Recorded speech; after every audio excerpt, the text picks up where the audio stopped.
Alex, we haven't been able to talk to you since the Cotton Bowl and everything with Tulane. After that game, what's the process for you, just knowing some things need to change with the defense? Where do you start going forward from there? Yeah, you start with individual calls, and so basically you rehash the entirety of the season, and then you kind of start with explosive plays. I mean, you kind of rip the Band-Aids off real quick, and so you start with the negative, and that's the appropriate thing to do. And you first look at it through the lens from a coaching staff standpoint. Okay, what can we do to affect the behavior of our guys? Can we put them in a better situation to be successful? And it takes a lot of discipline, and it takes a lot of maturity in that as a coaching staff to go through it, because you're rehashing the most frustrating plays of the season, and it's fresh. We're in here the day after the game, but and so you look at it through that lens, and then you're saying, okay, what can we do? And what you have to do in those moments, you have to have an honest evaluation. You got to make sure that you look at it from the standpoint of if it's as simple as, all right, there's a guy that should be in the position to make the play, he's not there. Well, that it sounds simple enough, but why? And then part of the evaluation that makes it really difficult, if you say X, Y, and Z should happen, it didn't. Is there something we can go back from a preparation standpoint that will lend ourselves to believe that maybe it goes back to just that? We need to prepare in a better way. Other situations, the guy's at the point of attack, he's in a position to make the play. How can we help him make the play next time? But what you don't do is just don't throw your hands up and pout and play victim and then you attack from the mindset of, okay, let's look at it through the lens of situational calls, and so you kind of break it down that way and look at, okay, red zone defense, you look at it through third downs, you look at it through P and 10, first and 10, and so it's a comprehensive study, and you got to look at it once again, and ultimately those plays show up quite a bit, right? So you watch it over and over again, and then you look at it. Okay, what can you do from a physical standpoint? So often, you got what's the most tangible thing you can do in January. You come off, you're disappointed. We went through what a lot of basketball teams are going through right now. They didn't get out the first weekend. That happens, and does it dismiss those kids won 11 games, and they deserve credit for that. So you don't dismiss that. But what's the most tangible thing that we can do in the moment? It's bigger, faster, stronger, and so you attack in that mindset. So it's all encompassing, and then it's ongoing, and then what you do is then you take it on the practice field and say, okay, well these are the things, some adjustments that maybe we want to make. Is there a coaching point? It may not be big picture scheme, but it may just be simply, are we asking an individual guy to do the appropriate thing within that scheme?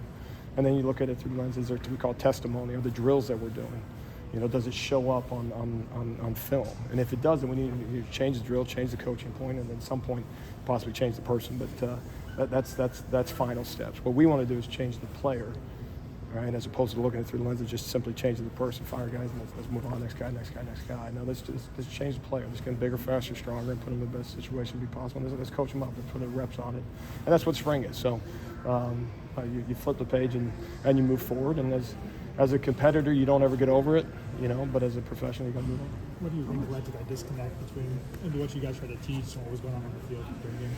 I think it's ongoing. I don't think anything specific to us is unique. It's a lack of consistency, and where does that consistency come from? You've got to go back to preparation. I think other instances, it's you got to make sure that you have the strength to execute at appropriate level. You got to be able to get off blocks. The unblocked guy has to make tackles, and then we got to look at it through the lens of how do we have two unblocked guys there in a certain situation. Then you got to look at it through the lens of, are we asking the guys to do the appropriate things? Are we are there calls you want to have back? Absolutely, and that always happens. And you can't dumb it down to that either. I think we've talked about this. The baseball, you throw a curveball and they hit it out of the park. You can't just say, well, we should have thrown a fastball. That's not how the sport works. And so it's the same thing for us, man, zone, 3 down, 4 down. Rushing 5, rushing 4. Should we drop 8 more? Should we play with 2 high more? Should we ask certain guys to do other roles? No, it's a difficult process, not one that you want to go through, but it's not unique. It happens every single year. And if you win 11 games, you're awfully excited about the 11 that you win, and you're devastated by the ones you lose. And then that doesn't matter if you win them all. So, which obviously the end goal is. So the work continues. How much do the returning guys look like returners in your system, and is there anybody standing out in that category? No, it's exciting, and what you can't do, and we were talking about this, is you can't, and we challenge the guys this way, you can't just simply say, well, it's year 2, so all things are going to be better, just the natural progression of we're older, we're bigger, whatever, and then so we describe it to the guys that can't be year 1, 2.0. Where we're saying the exact same thing every single day. So practice 1 of spring football is just regurgitation. The practice 1 of last spring football. We're starting over from square one. Now there's so much things that you roll it. dial it back, and then you make sure that you're starting from square one. But they got to have a responsibility on their part to act like they played 14 games last year. Those guys that were an 8-game starter, 9-game starter, whatever it is, they got to bring those experiences with them. And they should beat the coaches to some of the coaching points. And an older guy that's been around says, well, these are expectations, how we practice. There's also guys that didn't have success that look at it through the lens of, okay, well, maybe, just maybe, if I do some of these things that we're talking about, my success rate can go up because I tried it a different way and it didn't work. So all those things, guys just come with a knowledge base that way. You're not, installing everything, every technique, every drill, expectations, all those things. So, no, believe me, everybody loves year two compared to year one, but that's not the magic elixir either. There's no magic bullets to this thing. So we have a responsibility to stack days and work harder. But there's a bigger unit, there's a stronger unit. I think it's a very confident unit, and it's something that is ongoing because you got to go do it on the field. I mean, you can do that in the offseason, but you got to do it through spring football and all those things. It's been good. How soon after the game did you go back and watch it, and how long did it really stick with you and just kind of linger with you? No, that's something you do the next day. I mean, you watch them play right home and all that stuff, but that's normal. That's part of it.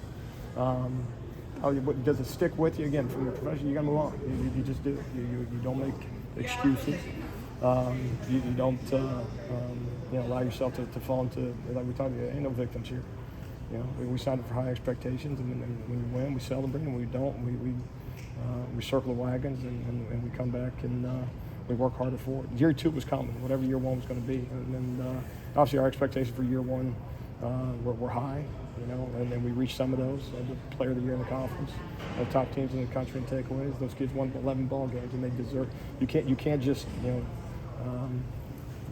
discredit the things that they didn't do well. You got to give them credit for the things that didn't. And from a coaching staff standpoint, what you do is you expect the bullets to be aimed at you, and you take those bullets, it's aimed in the right place, and take ownership for it, and that's what we've done.